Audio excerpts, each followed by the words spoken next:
Hey, how's it going, guys? This is adreN from TeamDynamic, and I'm going to be doing a Razor Academy video here today. This was at an event about a little bit over a month ago. We went to Sweden. It's called Dreamhack. And starting off here on Inferno, we're going into pistol round. We have Kiko. He's going to throw us mid-smoke from here. And what that's going to do for us is just kind of bait out their nades. We want them to throw nades mid and maybe think that we're possibly going to push this alternate middle.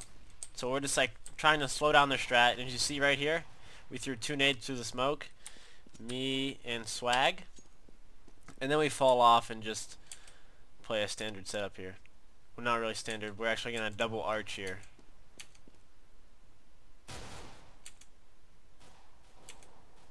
And as you see, the terrorists just did a default and they're going to end up going back to B, so I'll switch to B here.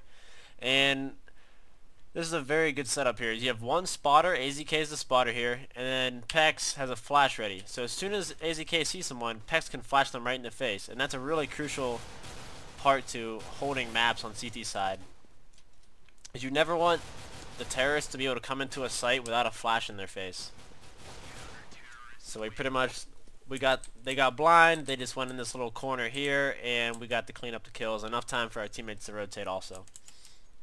And that's a really good, other than it being a good spot flash setup, it's a really good crossfire setup, because when someone's shooting this guy right here, we call this spot oranges. When someone's shooting this guy, he's exposing his back to the spools guy, and so when someone's shooting the spools guy, he's exposing his back to the oranges guy.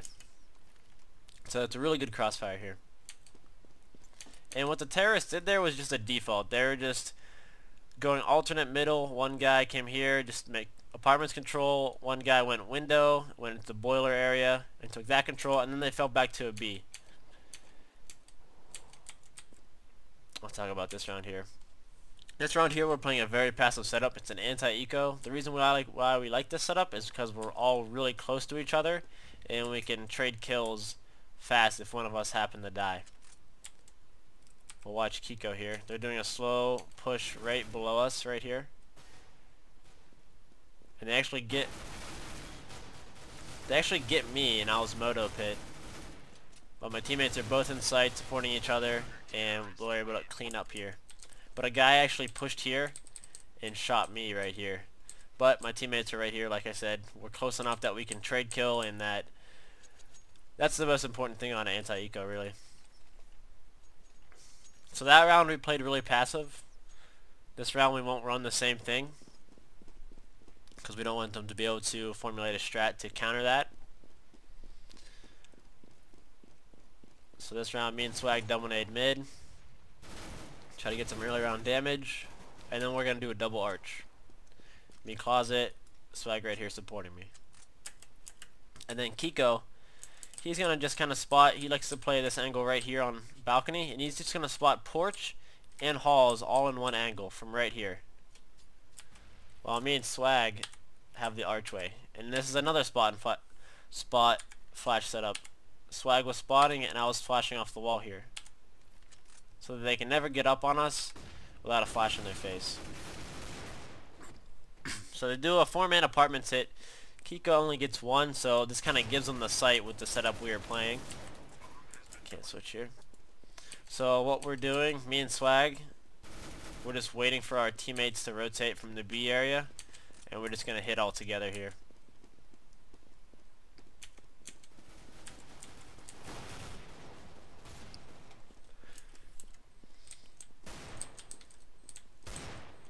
And right now we're just kind of chasing the kills so we can defuse.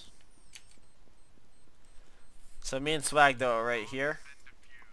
Since they already had the site, we didn't want to just run in and Rambo in without our B teammates, because once again those trade kills are really important. So we waited for our B guy to rotate porch, and then I squeezed from this area here called Moto Pit. We call this area right here, Moto Pit. Alright, so starting off first gun round, we'd like to do a 3B setup. And this is just to get this car control at the very start. I'm going to nade the back. And I might actually go support them out there too. I'm flashing for them. And we like to take control of this car area because we don't like the terrorists to be out here, and that us not knowing that they could be just out here silently and execute a B strat on us.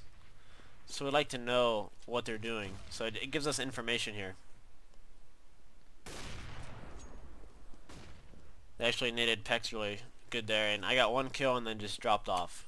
So this is turning into a 3v3. They're coming up porch side here. You see Kiko and Swag both double flash them. Swag is right here supporting him with flashbangs. So they instantly say, let's rotate back, because they heard two flashes, so they're thinking, oh, B probably has one guy, and it's me. And my objective here, or my job, is just to get one entry and then fall back. I missed the first shot, I get the second shot, and then I'm satisfied. I fall back, I make sure they're not flanking me, and I can just control the construction area, and once again I wait for my teammates to rotate. I'm not trying to go Rambo and be a one-man wrecking crew and, you know, try to get that 3K. I played it safe, I got the one kill, I called 3 here, waited for my teammates to rotate, and they should push in on the defuse sound, and they do. So they're kind of just rushing him here. They have him pinned, and it's a nice play by them. And Pex was actually playing this spot right here, which is really good. If you play right, I don't know if I can get it in spectate, but if you play right behind this crack, you can't get it perfect, but you can see down banana, and they can't see you. The terrorists can't see you. So as soon as you see someone, you just stand up, and you get these free kills of a terrorist not even knowing you were there. So that's what we were going for. And as a terrorist, your default round is, for map control, what you want to do for map control is you want to take this car here, and you want to take this area right here at middle. We call this brackets. So once you have these 2 points, as a terrorist, you can do anything you want. You could all be out. You could all 4 be outside B and just hit a B strat, or you could all be walking up and ready to do a split on the A here with some teammates on porch. Once you have those 2 points for map control, you can run any strat. And as you see here, we're actually giving them map control here. They could have this area. We don't know where they are, so we can't overstack and over-rotate. That's what's good about map control. And what we did there, AZK flashed over for Pex, and then Pex pushed on that. And that was for information. We know they're B, we can all rotate. Once again, AZK spots. He gives, tried to get an entry, and then he falls back, and he's going to wait for the team to rotate.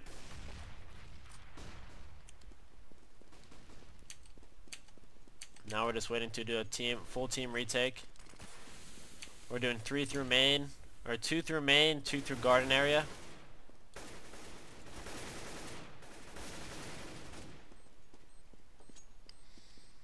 And we get that round. But that's really key for, this spot's really good for spotting. So he tried getting a kill here and he just gives. He stays alive. His life is more important than him trying to get, you know, 2 or 3 more frags. And the setup they did there, I'll show you guys real quick. It's a pop flash setup. You're flashing for your teammate. One guy's on the spools, and then one guy's right here. And as soon as your teammate from spools flashes over, from right here, boom, blind all these guys here. You push out the car and you get some free kills. He got 1 kill, but then those 2 or 3 more there. So, but that's good information because all these A guys could then instantly rotate to B.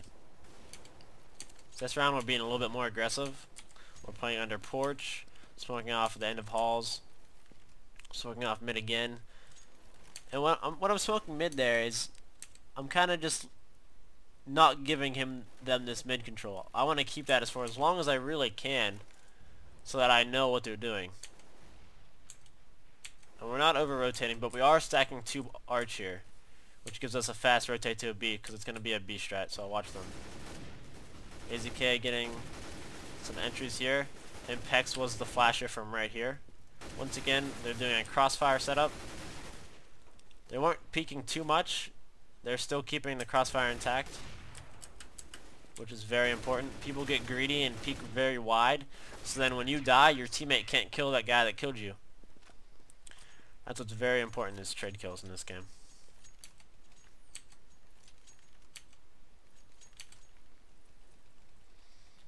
So we're up 6-0. The terrorists have max money. Every time you lose, you get a little bit more each time. So the first time you lose, you get 1,400. Then you keep gaining gaining money until you get a maxed out of 3,400 after like I believe it's 6 rounds. Don't quote me on that though. So they should have max money, which means they could be buying every round if they wanted. But this round they're doing a deagle save, just doing an apartments hit. We're actually aggressive here. Swag and Kiko are aggressive in apartments. And this is us just changing up our setup. We don't want to be too predictable. We've been playing a passive 2 in sight, me library. So this round we're having our rifles get up aggressive apartments.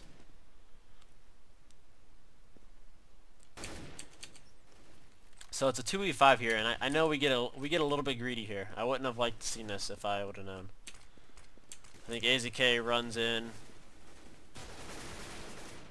It just gives them a chance to possibly clutch us. And they did get 2 free kills there, so that was very unnecessary. We could have played back. The apartments guy that was right here could have just fell back to pit area. The guy that was in boiler should have fell back to site, and they would have kept that nice crossfire intact. Instead, people ran at them. So you want to try being disciplined, which is actually a very hard thing to do. But so starting off this round again, I do a B control. So we're trying to have this map control as a CT side because we don't want them to just run any strat they want. I get 2 here, flash, and I'm trying to get away right now. Smoking, flashing. My teammate's right here, aggressive car though.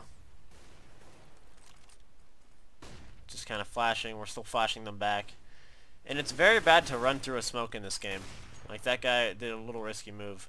I got him though, I got the trade kill, which is important. But running through a smoke, you're at a disadvantage. Like anytime you see a smoke, just consider it like a wall. Don't run through it. If you run through it, you're at the disadvantage. The person's going to see you beforehand.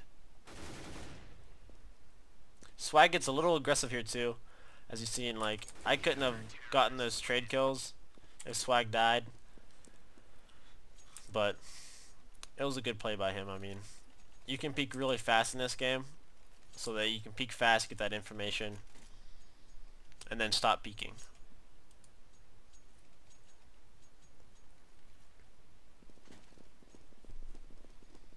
I believe they win this round here. This round I'm going for an alt middle pick. And that guy actually juked me perfectly. And what we did was Swag from Arch here flashed over right here, boom. And I was trying to get a pick from the window here. And that guy must have perfectly been going strafing in between here and perfectly lined up while he was blind. So nice move by him. Once again, we're just trying to keep the terrorists on their feet. Like, we're trying to not be predictable on our setups, and this is why I'm opping apartments this round instead of a rifle holding apartments. And they hit a B here. Oh.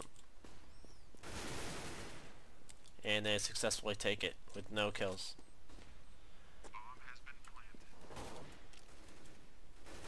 So at this point, usually you would consider possibly saving this, but we're up 8-0, so we're gonna go for it.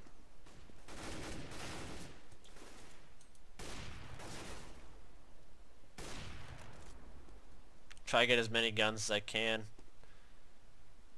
And I should be falling back. I think they chased me though. Ooh, almost looked like he got a jumping shot on me, or a very nice shot. But I was going for a save at that point. So 8-1. What would be really good, like I said about the money system earlier, is if we win this round, this next round, their money system will be broke. As in the next round, they'll only get $1,400. So that kind of forces them into a double save. So after you go on a big streak, win one, if you lose that next one, you're really broke. Because your money system gets reset, like I said. This round, again, we're doing a B car control. So 3B at the start. Just because they've been favoring B a lot. They've been favoring this area a lot. So we want to get 3 there and just kind of stop them from executing that strat. We gave them a kill, and we didn't get the trade. So now we just have to play a 2v2. But we're keeping 2B. Because we know they like to go B. So me and AZK here. And I knew he went oranges, and I was like, this is a bad crossfire for us. So I went and got set up at spools here. They killed AZK, I got a trade kill, and then I'm falling back and once again waiting for my teammates to come in. And I'm just going to try going for some spams. I'm doing a Razor video, so talk to me in like 30 minutes. Right now what I'm doing is spamming, and I actually get one there. You can spam through that whole wall. So I spam one garden before we enter it. Swag comes in with me. I don't believe we get this round, but they're both banana, and it's a very good plant for them right here. So the best scenario for us to do would be a meat shield, which I think is what we're doing. Yeah, I was trying to meat shield for him, which is trying to take all the bullets while he defuses behind me. But they killed me and then killed Swag. But this whole area over here, you can spam this whole wall and you can spam this whole wall. You can't spam this one though. So you can usually spam the planter right here if he likes to plant in this spot right here. The guy planted out a little further, so when I spammed this corner, it didn't get him. And you can also spam this corner, which is an obvious angle to someone to hold right here. And I spammed the guy that was right here. So this round, we decide to save. They won 2 in a row, so we are kind of money broke. And we're just going to do a 4 push banana here. Once again, they like taking that B, so we said, hey, we'll pop flash over B and try getting some kills here and getting some guns. We're actually up 4-3 right now. We're rotating off. In this scenario, we might just want to stack and risk something. Peck's got a little bit too aggressive. There's no reason for him to peek the car now. And especially when you're up in numbers, you want to be playing that crossfire trade kill situation. There's no point to get that information. We just needed to play crossfires. I took a nade to the face, and these guys clutched a nice round. Regardless, we only had 1 gun. We still could have won that if Pex would have just played oranges here, and maybe I will spawn, and we just have 2 in the A. Or even, we should have had, since we kind of want to risk something since we don't have guns, a smart setup would have that Spoles spot. So you have one guy here. If he spots anything here, he just goes and stays here and waits for the rotate. And then we could have stacked 3 here, possibly 1 moto, 1 site, and 1 pit, and risk the stack. And if they happen to go B, like I said, he gives it, waits for the team. If they hit A, they hit the site with all 3 people. Once again, these guys are just really favoring the B side here. And we're doing a double arch setup. Swag's holding my flash out, and I'm actually just looking at the wall so I don't get blind. I'm going to go back over to B here. So we're playing that good setup here. Pex is flashing, AZK spotting, and also throwing another flash because he knows they're coming in because of all the flashes and smokes. AZK and Pex get 2 each, and AZK gets the 3rd. So just a nice crossfire by them. I mean, Pex is throwing 2 flashes off the skybox, so he's just throwing them in the air. He jumps them, throws them in the air. They explode like right here, so the terrorists really can't see them coming.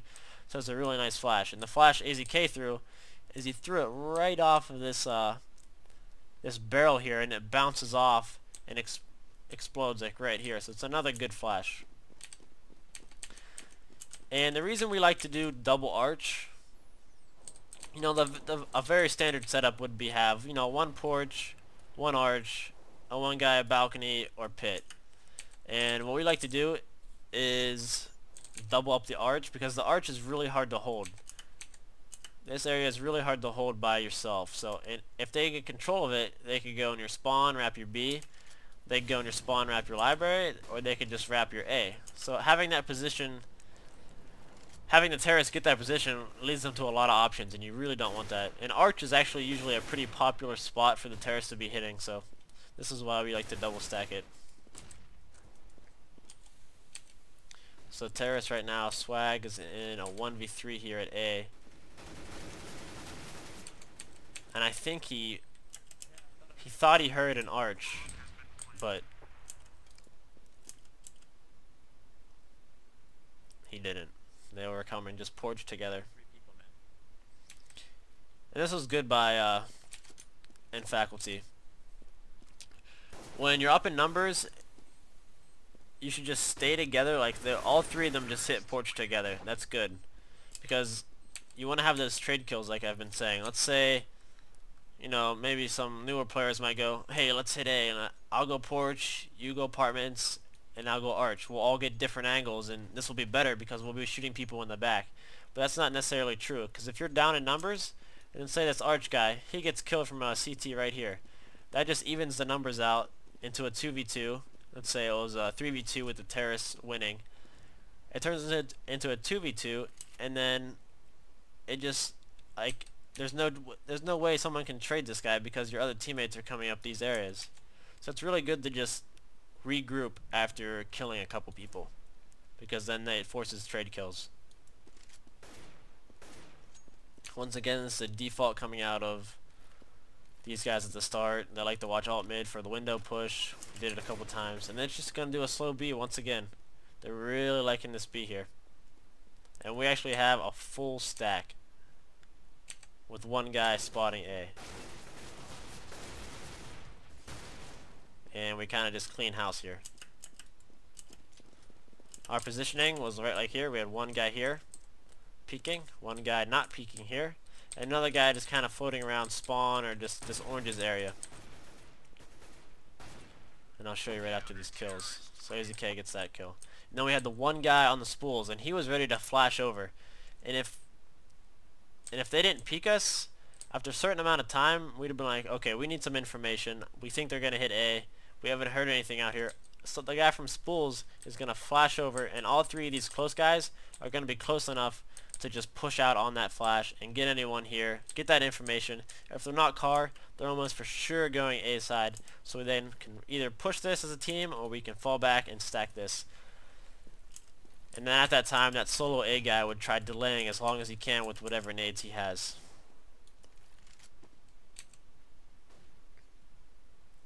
So now I'm playing arch solo. Well, Swag is here at Moto. And I'm playing this very passive setup because I want to be ready for this B hit. I want to have a fast rotate to this B because they've been hitting it a lot and favoring it. Now I'm playing back in the arch. There's a little bit more information being called over here, I guess. I'm still waiting for that B though. And right here I'm just playing a passive angle. This round they actually throw some stuff at B. Pulled me a little bit, but then they're coming back to an A hit. So it pulled me enough time that they really didn't hit fast enough though for my pull, so it had no effect on the round.